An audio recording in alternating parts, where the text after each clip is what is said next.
நிறைவுக்கு கொண்டுவரப்பட்ட கொக்கு தொடுவாய் மனித புதைகுழி அகழ்வு பணிகள். முல்லைத்தீவு கொக்கு தொடுவாய் மனித புதைகுழியின் 3ஆம் கட்ட அகழ்வின் 10ஆம் நாள் அகழ்வாய்வு செயற்பாடுகள் ஜூலை 15ஆம் தேதி திங்கட்கிழமை தொடர்ச்சியாக முன்னெடுக்கப்பட்டிருந்தது. முல்லைத்தீவு கொக்கு தொடுவாய் மனித புதைகுழியின் 3ஆம் கட்ட அகழ்வாராய்ச்சியின் 10வது நாளான நேற்றைய தினம் 5 மனித எச்சங்கள் முழுமையாக வெளியே அகழ்ந்தெடுக்கப்பட்டுள்ளதுடன் துப்பாக்கிச் சன்னம் திறப்பு கோர்வை ஒன்று மீட்கப்பட்டுள்ளது. 2 கட்டங்களிலும் அகழ்ந்தெடுக்கப்பட்ட 40 மனித எச்சங்களுக்கு மேலதிகமாக 3ஆம் கட்ட அகழ்வு பணியின் போது நேற்றைய தினத்துடன் 52 மனித எச்சங்கள் அடையாளம் காணப்பட்டு அகழ்ந்தெடுக்கப்பட்டுள்ளது.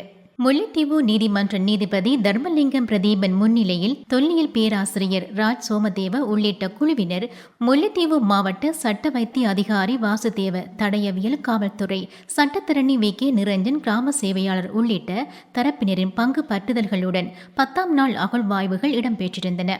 இது தொடர்பாக விசேட சட்ட வைத்திய நிபுணர் கனகசபாபதி வாசுதேவ ஊடகங்களுக்கு கருத்து தெரிவிக்கும் போது இவ்வாறு கூறியுள்ளார். டாக்டர் கனகசபாபதி வாசுதேவா, விசேட சட்ட வைத்திய நிபுணர், மாவட்ட பொது வைத்தியசாலை, முல்லைத்தீவு. இன்று மூன்றாம்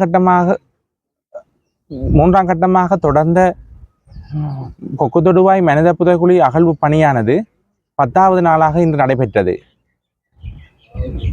இன்றுடன் அநேகமாக இம்மனித புதைகுழியில் கிடந்த எலும்பு தொகுதிகள் முழுக்க மீட்கப்பட்டிருக்கின்றன. வெளியில் ஒட்டுமொத்தமாக இதுவரை 52 மனித எலும்பு தொகுதிகள் மீட்கப்பட்டுள்ளன. அத்துடன் இன்று துப்பாக்கி சன்னம், திறப்பு கோர்வை என்பன மேலதிக சான்றாதார பொருட்களாக பெறப்பட்டுள்ளன. அடுத்து வரும் நாட்களில் இப்புதைகுழி தொடர்பான சில நீதிமன்ற நடவடிக்கைகள் தொடரும். நன்றி. டிவிஐ யூடியூப் சேனலில் இணைந்திருக்கும் நேர்கள் அனைவருக்கும் எமது நன்றி. எமது காணொளி தொகுப்புகளை தொடர்ந்து நீங்கள் பார்வையிடுவதற்கு கீழிருக்கின்ற பெல் பட்டனை அழுத்துவதனூடாக நோட்டிபிகேஷனில் பல காணொளி தொகுப்புகள் உடனுக்குடன் உங்களை வந்து சேரும். அருகில் இருக்கின்ற முக்கிய காணொளி தொகுப்புகளையும் பார்வையிட தவறாதீர்கள்.